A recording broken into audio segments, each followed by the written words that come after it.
going to make some meringues. Meringues are delicious. They are very useful things to have hanging around in the fridge, not in the fridge, in a tin, wherever. Meringues freeze incredibly well. Where can my tin go?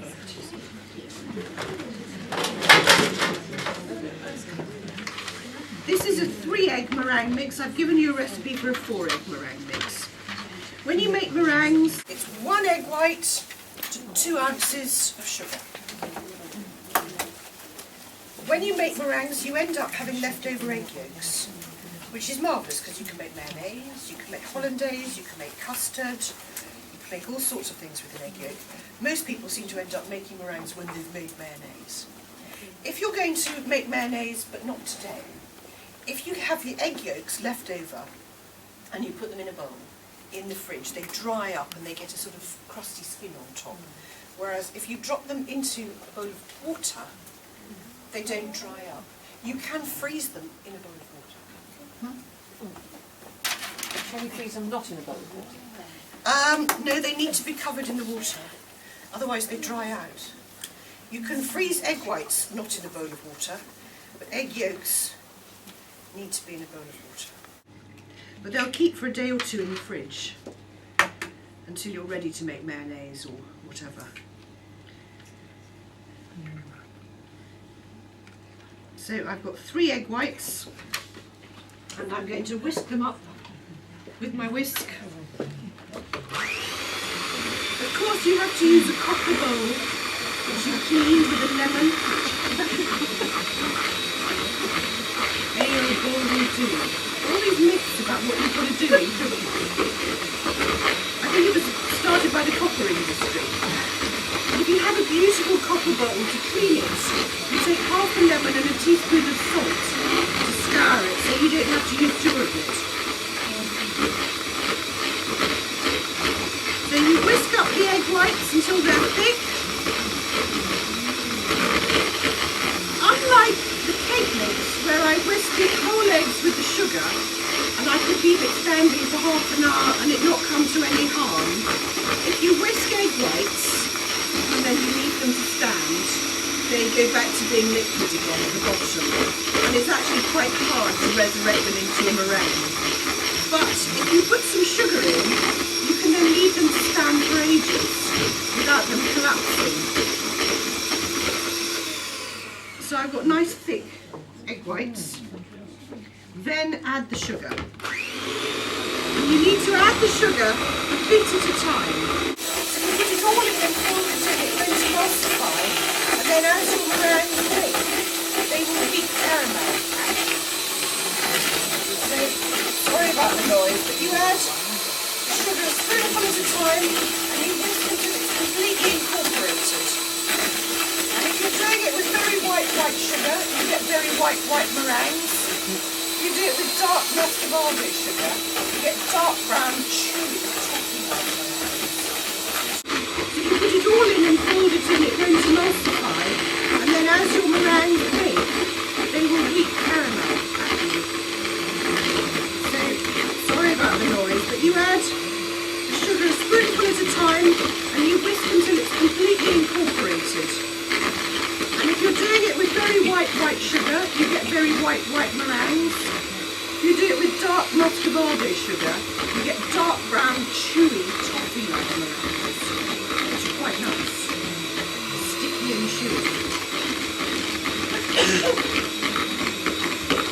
And the more you whisk it, the more it emulsifies, the more you get a lovely, shiny meringue mix. You see that catching the light and shining? Lovely and shiny. If I were a chef, I would then turn it upside down over my head. But as I am not a chef, I am a cook. There is no need to turn it upside down over my head. The meringues are now ready to do with as I will. You could pipe them, or you could dollop them with a spoon. Whichever you like. To make a pavlova, you dollop the meringue onto a cold plain shelf lined with a bit of baker glide. And You spread it out so it's higher at the edges than it is in the middle, and you bake it, and that's a pavlova. Personally, I don't feel the need to add vinegar and cornflour to meringues, because if you make a true Nellie Melba pavlova, you will find that as soon as you fill it with cream and fruit, it collapses. So if you're having it as a big lunch party and it's the centrepiece for pudding, and you've prepared it and put the cream and the fruit in before people arrive, by the time you serve it, it's gone splat. So I like my meringues really quite crunchy. Do you want me to pipe them? Or should we just dollop? This is the real world, let's dollop. We can pipe. They do look quite pretty piped, but it's much easier just to dollop. You can do really big ones, or you can do teeny tiny ones. Yeah.